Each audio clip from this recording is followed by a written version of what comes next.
سے وہ بہت ہی مختصر ہے۔ بسم اللہ الرحمن الرحیم۔ اخلاقیات میں سے جو اگلا عنوان ہے ہمارا، جو اخلاقیات کو بگاڑنے والی چیزیں ہیں، ان میں اگلی چیز ہے بہتان۔ ایک چیز ہم تھوڑی سی ریویژن کر لیں۔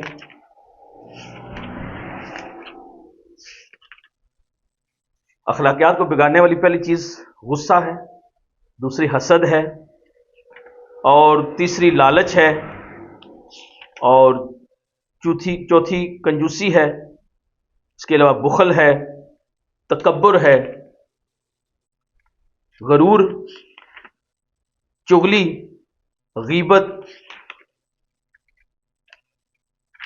یہ وہ چیزیں ہیں جو انسان کے اخلاق کو بگاڑتی ہیں۔ ان میں سے 8ویں نمبر پر ہے بہتان۔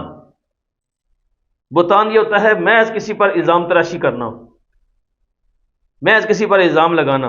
غیبت تو یہ ہے نا کہ کسی نے کوئی غلط کام کیا ہو اور اس کا چرچا کرنا لوگوں میں۔ ایک بہتان ہے جس نے کوئی کام کیا ہی نہ ہو، بندہ اپنی طرف سے کسی پر الزام لگا دے۔ یہ بھی ہمارا روزمرہ کا ویسے وتیرہ ہے۔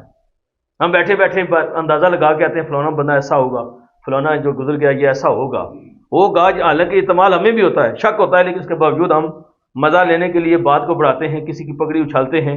یہ بہتان ہے، اور شریعت میں اس کی سزا بھی سماعت فرمائیے گا۔ بہتان جھوٹ موٹ اپنی طرف سے گڑھ کر کسی پر کوئی الزام یا عیب لگانا، اس کو افترا، تہمت اور بہتان کہتے ہیں۔ 3 لفظ اس کے لیے استعمال ہوتے ہیں: افترا، تہمت اور بہتان۔ یہ بہت خبیث اور ذلیل عادت ہے اور بہت بڑا گناہ ہے۔ خاص کر کسی پاک دامن مرد یا عورت پر زناکاری کی تہمت لگانا، یہ تو اتنا بڑا گناہ ہے کہ شریعت کے قانون میں اس شخص کو 80 کوڑے مارے جائیں گے۔ 80 کوڑے مارے جائیں گے، اور عمر بھر کسی معاملے میں اس کی گواہی قبول نہیں کی جائے گی۔ تہمت لگانے والا جو کسی کو پر جھوٹی تہمت لگاتا ہے، جھوٹا الزام لگاتا ہے، اور قیامت کے دن یہ شخص دوزخ کے عذاب میں گرفتار ہوگا۔ یعنی کسی پاک دامن مسلمان پر، کسی پاک دامن عورت پر کوئی ایسی تہمت لگانا۔ اور یاد رکھ لیں،